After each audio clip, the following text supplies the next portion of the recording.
Meanwhile, China's map war is backfiring. This is about the map they released last week, what they call China's new standard map. It was issued by the government. We told you about it, about how in this map, China claims Aksai Chin and Arunachal Pradesh and almost the entire South China Sea.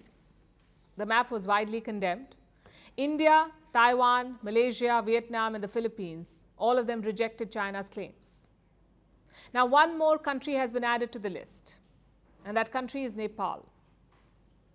That's right, Nepal too is angry with China's new map, but not in the way you would imagine. You see, Nepal borders two countries, India and China. It has territorial disputes with both the countries, but it's not raising its disputes with China. This complaint is about Nepal's territorial claim against India and China's lack of support for it. Let me explain. In this map, China has marked three territories as Indian: Lipu Lake, Kalapani and Limpiadura. China's map says these territories are part of India, and that's not sitting well with Kathmandu. So the Nepalese government has issued a statement, an appeal to the international community, along with an old map that they released in 2020. Nepal had issued this map, a political map, 3 years ago. It claimed three territories in it: Lipu Lake, Kalapani, Limpiadura, as Nepalese territory.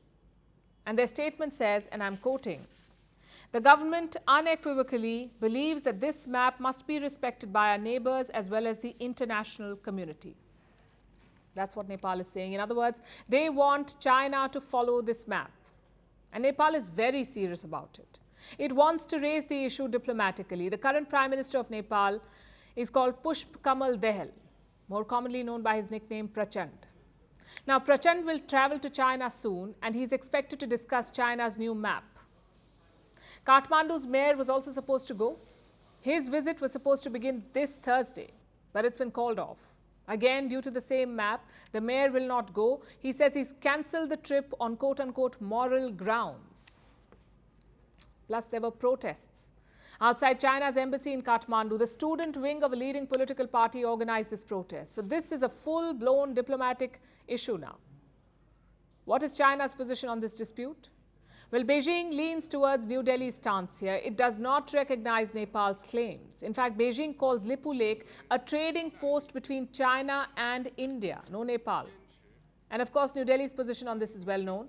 When Nepal released this political map in 2020, India called this move quote-unquote unilateral. It is unlikely that China did not see this exchange. They've known what's been going on. And yet, China chose to ignore Nepal's claims, which is why Kathmandu is upset. Its objections may not move the needle, though. That's where China stands at the moment. What about Nepal's border dispute with China? Will Prime Minister Prachand raise those too? We say don't count on it.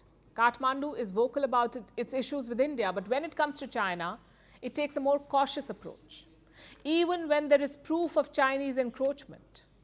The Nepal-China border is nearly 1,400 kilometers long. The boundary is demarcated not by barbed wire, but by a chain of pillars. Now, these pillars are several kilometers apart, and this makes identifying the border quite difficult.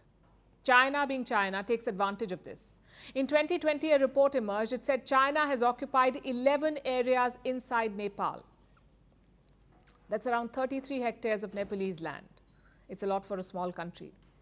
China rejected the report, and Nepal said it will solve all border issues diplomatically. Well, 3 years have passed. Has there been any movement? Has Kathmandu made any progress? It hasn't. A Nepalese newspaper recently reported about this. It said there's been no forward movement. A senior government official was quoted, and this is what he said. Nepal and China have not carried out joint boundary work since 2011, so we don't know the actual status of the border in the north. In July last year, we decided to activate the bilateral mechanism to clear the boundary work, but not a single meeting has been held so far. So the question is, will Prime Minister Prachand speak up about this when he visits China later this month? China is hosting the Asian Games, Nepal is participating, and their Prime Minister is expected to join the delegation. Will he talk about China's border games, or just keep harping on Indian land on Chinese maps?